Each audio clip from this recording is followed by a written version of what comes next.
दोस्तों, railway station एक ऐसी जगह है जहां से हम उस जगह पर पहुंचते हैं जहां हमारा एक लगाव होता है जो कोसों दूर स्थित होता है। आज की कहानी मथुरा नामक एक रेलवे स्टेशन की है। तो आइए जानते हैं इस स्टेशन की एक ऐसी खौफनाक दास्तां जिसके बाद इस स्टेशन को देखने का नजरिया लोगों के दिमाग से बदल गया। शनिवार का दिन था और बड़े बुजुर्गों के अनुसार शनिवार का दिन एक ऐसा समय होता है जब बुरी शक्तियां अपना कहर ढाने में पूरी तरीके से सक्षम हो जाती हैं। महेंद्र नाम का एक 40 वर्षीय आदमी किसी जरूरी काम हेतु मथुरा जंक्शन से होता हुआ आगरा की खातिर सफर करने वाला था। इनका सफर बहुत लंबा होने के साथ साथ कठिनाइयों से भरपूर था, लेकिन इस सफर को पार करने से पहले ही जिन्होंने इस स्टेशन की एक ऐसी सच्चाई के बारे में सुना जिसे सुनकर इनकी आंखों से रक्त बहने लगा, या फिर यूं कहें कि डर और खौफ का नाम उनके चेहरे पर साफ साफ झलकने लगा। शनिवार के उस दिन जब महेंद्र मथुरा रेलवे जंक्शन पर पहुंचे तो वहां लोगों की भीड़ में कोई कमी नहीं थी और भीड़ इतनी ज्यादा थी कि यात्रियों में इधर उधर हड़कंप मची हुई थी। कुछ लोगों को खाने की सख्त आवश्यकता थी तो कुछ प्यास के मारे मरते जा रहे थे। सभी लोग अपनी अपनी आवश्यकताओं को पूरा कर रहे थे। इसी बीच महेंद्र को पता चला कि उसकी ट्रेन रात के लगभग 8:30 बजे के आसपास स्टेशन पर पहुंच जाएगी। और फिर क्या था, महेंद्र ट्रेन का इंतजार करते हुए स्टेशन के एक बेंच पर बैठ गया। लेकिन उन्हें इस स्टेशन के ऊपर तकरीबन 1 घंटा बिताना था, जिस वजह से वो बैठे बैठे अब उबने लगे थे। जब उन्होंने ठीक से जांच पड़ताल की तो उन्हें पता चला कि ट्रेन रात के लगभग 8:30 बजे नहीं बल्कि 10:30 बजे पहुंचेगी, जब ठंड अपना पूरा जोर दिखा चुकी होगी। और उस वक्त दिसंबर का महीना चल रहा था, तो रात के समय में लोग अपनी अपनी चादर ओढ़कर इधर उधर बैठे हुए थे। इसी बीच महेंद्र भी अपनी एक चादर लेकर स्टेशन से बाहर निकल गया, क्योंकि वहां चारों तरफ यात्रियों की भीड़ कुछ ज्यादा ही थी। और एक अच्छी बात तो ये थी कि उस स्टेशन के अगल बगल में फैला हुआ सारा इलाका उस स्टेशन के अंडर ही आता था, जिस कारण यात्रियों का रुकना मना नहीं था। उसके बाद महेंद्र वहीं पर मौजूद एक छोटी सी पेड़ की शाखा के नीचे बैठ गए। और उन दोनों सर्दियों का मौसम था, तो सूरज भी बहुत ही जल्दी आसमान से गायब हो जाता है और रात के 7 बजे अंधेरा अपनी पूरी छांव छोड़ देता है। अभी महेंद्र चुपचाप बैठा ही था कि अचानक ही उसकी नजर कुछ लोगों के ऊपर गई जो एक भट्टी में आग जलाकर अपने हाथों को तपा रहे थे। महेंद्र का पूरा बदन एकदम ठंडा पड़ा हुआ था, तो वो भी अपने शरीर को थोड़ा बहुत गर्म बनाने के लिए उसी तरफ चल दिया। वहां पर पहुंचने के बाद उसने देखा कि वहां पर 2 लोग बैठे हुए थे जिन्होंने अपने बदन के ऊपर काली कंबल ओढ़ रखी थी। महेंद्र उन लोगों के पास पहुंचते हुए उनके बगल में बैठ गया और उनसे बातचीत करते हुए बोला, आप कहाँ के रहने वाले हैं? लेकिन महेंद्र की इस बात पर उनका कोई जवाब ही नहीं आया। पहले तो महेंद्र को लगा कि शायद इन लोगों का स्वभाव बड़ा ही कठोर है, जिस वजह से इन्होंने उनको कोई जवाब नहीं दिया। लेकिन जब महेंद्र वहां से उठते हुए वापस स्टेशन की तरफ बढ़ने लगा तो उनमें से एक आदमी बोल पड़ा, भैया हम कब्रिस्तान में ही रहते हैं। और फिर बस इतना सुनते ही महेंद्र के शरीर में सनसनी सी मच गई। उसे उस बात के ऊपर बिल्कुल भी विश्वास नहीं हुआ। और इतने में ही उन दोनों में से वो दूसरा शख्स बोल पड़ा, कब्रिस्तान के अंदर हम वहां की रखवाली करते हैं। तब जाकर महेंद्र की सांसों में सांस आई, वरना उसने तो इन दोनों को प्रेत ही समझ लिया था। और उसके बाद महेंद्र एक दबी जुबान से बोल पड़ा, भाई साहब आपको यहाँ डर नहीं लगता? क्योंकि मैंने तो सुना है कि कब्रिस्तान जैसे इलाके में खूंखार जिन वास करते हैं। और महेंद्र की बात सुनकर उनमें से एक आदमी एक हंसी को टरका देता हुआ बोला, ऐसा कुछ नहीं है, वहाँ पर सिर्फ भूत पिशाच ही निवास करते हैं। और कुछ ऐसे भूत जिनकी असीमित शक्तियाँ उस वक्त को और भी ज़्यादा ताकतवर बन जाती हैं जब शनिवार की रात हो या फिर अमावस्या का दिन। महेंद्र इन सब बातों को सुनकर मनोरंजन के साथ साथ भय का एहसास फील कर रहा था। इससे पहले कि महेंद्र उन लोगों की बातें सुन पाता, उनमें से एक आदमी बोल पड़ा, मैंने तो इतना भी सुना है कि इस स्टेशन पर भी कुछ पैरानॉर्मल ताकतें शनिवार को किसी न किसी एक इंसान को अपना शिकार बना लेती हैं।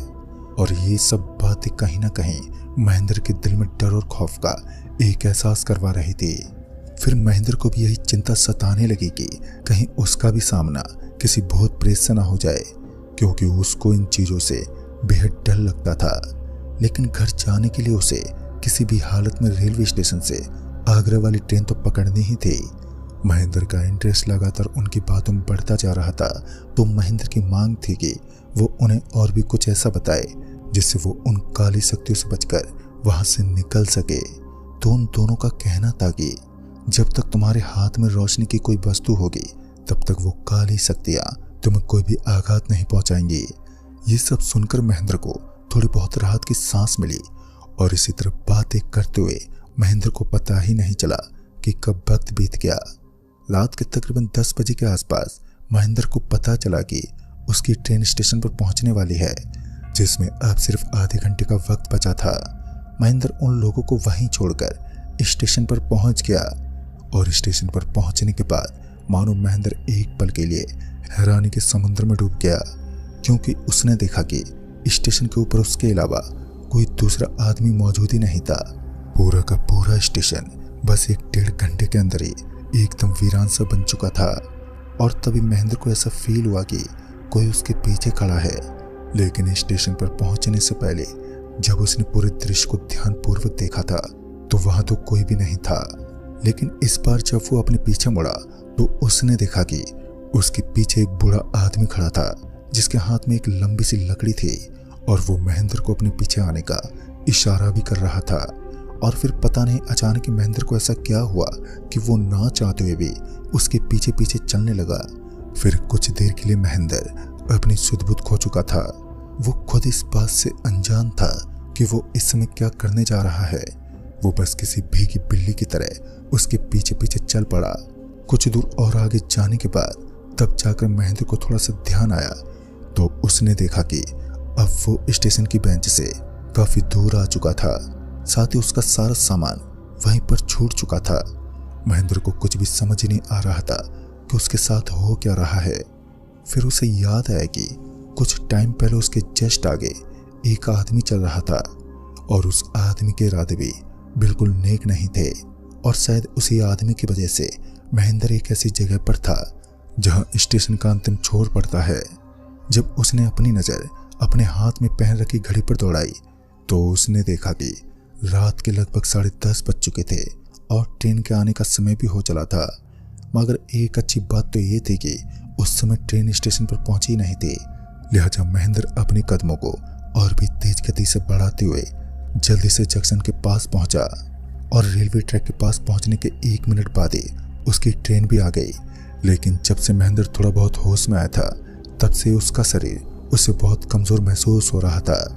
वो किसी तरह ट्रेन में चढ़ा तो उसे अपने जेब में किसी चीज के होने का आभास हुआ।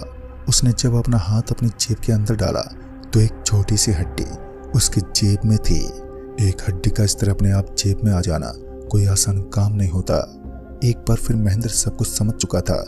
पता नहीं आज उसके साथ क्या हो रहा था, लेकिन अच्छी बात तो ये थी कि वो सही सलामत ट्रेन के अंदर दाखिल हो चुका था। धीरे धीरे ट्रेन ने रफ्तार पकड़ना शुरू कर दिया और बस कुछ ही देर के बाद ही ट्रेन स्टेशन को छोड़ चुकी थी। हालांकि महेंद्र जिस बोगी के अंदर बैठा हुआ था उस बोगी के अंदर यात्रियों का कोई नामो निशान तक नहीं था। लेकिन जब महेंद्र यूं ही इधर उधर भटकने के लिए दूसरी बोगी में पहुंचा तो उस बोगी के अंदर यात्रियों की काफी भरमार थी। चारों तरफ लोगों का जमावड़ा मौजूद था। महेंद्र समझ चुका था कि सिर्फ उसी की बोगी है जिसके अंदर कोई भी यात्री नहीं है। बाद में वो बिना कुछ देखे बोगी में आकर अपनी सीट पर बैठ गया और अपनी आंखें बंद करके अपनी सीट पर लेट गया। एक शोर की चीख के साथ जब उसने अपनी आंखें खोली तो उसने पाया कि उसके सामने एक नौजवान लड़की खड़ी थी और उस लड़की के बाल खुले हुए थे, साथ ही उसके हाथ खून से सने हुए थे। पता नहीं उस लड़की की ऐसी दशा किसने की होगी। महेंद्र को लगा कि शायद इस लड़की के साथ कुछ गलत हुआ है, जिस कारण उसने उस लड़की का हाथ पकड़ते हुए कहा, अरे क्या हुआ आपको? मगर महेंद्र नहीं जानता था कि अब उसके साथ क्या होने वाला है। अभी महेंद्र ने उस लड़की का हाथ पकड़ा ही था कि उस लड़की ने महेंद्र को जोर से धक्का मार दिया और वो एकदम से पीछे गिर पड़ा। उसका हाथ किसी ऐसी चीज पर टिक गया जो बड़ी ही गीली गीली थी। जब वो अपने पीछे मुड़ा तो उसने पाया कि वहां एक आदमी की लाश पड़ी हुई थी और उसके बदन से कुछ बह रहा था। और इतने में ही उस लड़की ने महेंद्र के बाल पकड़ लिए और उसके बालों को पकड़ते हुए वो उसे घसीटने लगी। घसीटते वो उसे एक ऐसे स्थान पर लेकर गई जहां शायद बाथरूम बना हुआ था। उसके अंदर से एक भयानक बदबू निकल रही थी जो बड़ी ही गंदी बदबू थी। महेंद्र को मालूम पड़ चुका था कि वो गलत जगह पर फंस चुका है और उसका अब यहाँ से बचकर निकलना ना के बराबर है। तभी उस लड़की ने एक डरावनी हंसी को हंसना शुरू कर दिया। उसकी हंसी की आवाज चारों तरफ गूंज रही थी, मानो वो कोई लड़की नहीं बल्कि एक खोखा डायन हो।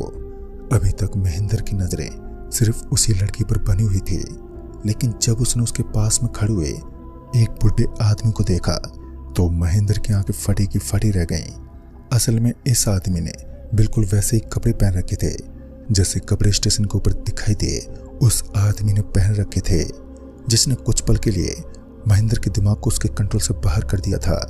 और इतना समझने के बाद महेंद्र इस बात से भी अच्छी तरह रूबरू हो चुका था कि ये सारा कांड जरूर उस स्टेशन से ही हुआ है जहां से ही उन आत्माओं ने उसका पीछा किया है। अब महेंद्र को बचने का कोई भी उपाय दिख नहीं रहा था। उसे इस ट्रेन से उतरने के बाद किसी ऐसे स्थान पर पहुंचना था जहां तक ये भूत प्रेत जैसी अनोखी चीज बिल्कुल ना पहुंच सके।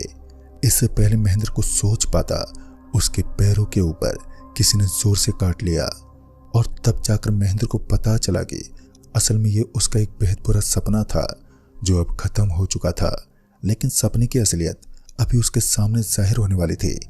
अपनी आंखें खोलने के बाद उसकी नजर सबसे पहले अपने सामने खड़ी उसी लड़की पर पड़ी जो दिखने में बड़ी ही डरावनी लग रही थी।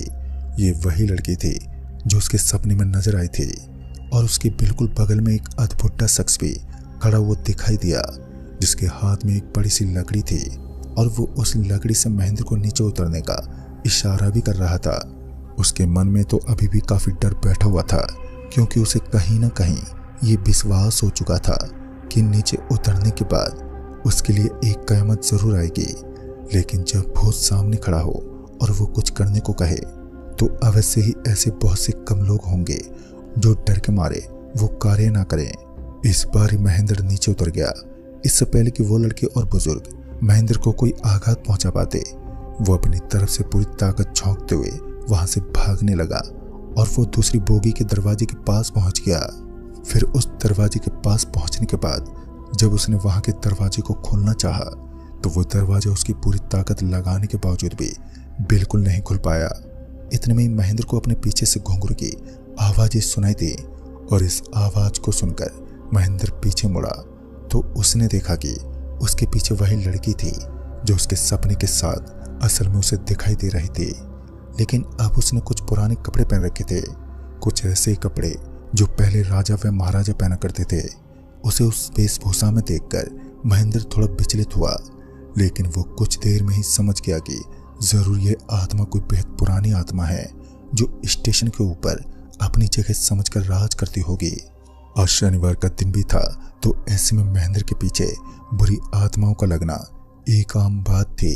फिर वो लड़की महेंद्र की आंखों के ही सामने नाचने लगी, कुछ ऐसा नाच जो राजा महाराजाओं को बेहद पसंद आता था। लेकिन नाचते हुए उसने अपना सर धड़ से अलग कर दिया। इस तरह एक भयानक खौफनाक मंजर को देखकर महेंद्र तो पूरा हिल चुका था। उसने जोर जोर से दूसरी बोगी का दरवाजा खटखटाना शुरू कर दिया और शायद कुछ लोग अभी भी जगे हुए थे जिन्होंने उस बोगी के दरवाजे को खोल दिया और मौके पर ही महेंद्र अपनी जान बचाता हुआ उस दूसरी बोगी के अंदर पहुंच गया जिसके अंदर लोगों की भरमार थी। महेंद्र की बुरी दशा देखने के बाद जब उन लोगों ने इसके बारे में पूछा तो उसने अपने साथ हुई पूरी आप बीती के बारे में विस्तार से बताया। तो उनमें से कुछ लोगों ने बताया कि मथुरा नामक उस स्टेशन पर कुछ प्राचीन आत्माएं भटकती हैं। कहते हैं कि प्राचीन काल में एक राजा राज करता था, लेकिन उसकी प्रेमिका एक समारोह के दिन दरबार में नाच रही थी और एक गहरी चोट की वजह से उसकी मौत हो गई। जिस दिन के बाद उस लड़की के साथ साथ उसके बाप की आत्मा भी उसी इलाके में घूमती फिरती है, जो शनिवार के दिन लोगों को मारने के बाद अपनी शक्तियों को दुगना करने की कोशिश करती है। सदियों पुरानी भटकती हुई आत्माएं हर किसी को मौत के घाट उतारने में सक्षम है और काफी लोगों को इन्होंने अपने माया जाल में फंसाकर मृत्यु के घाट भी उतारा है। तो दोस्तों, इस कहानी में बस इतना ही।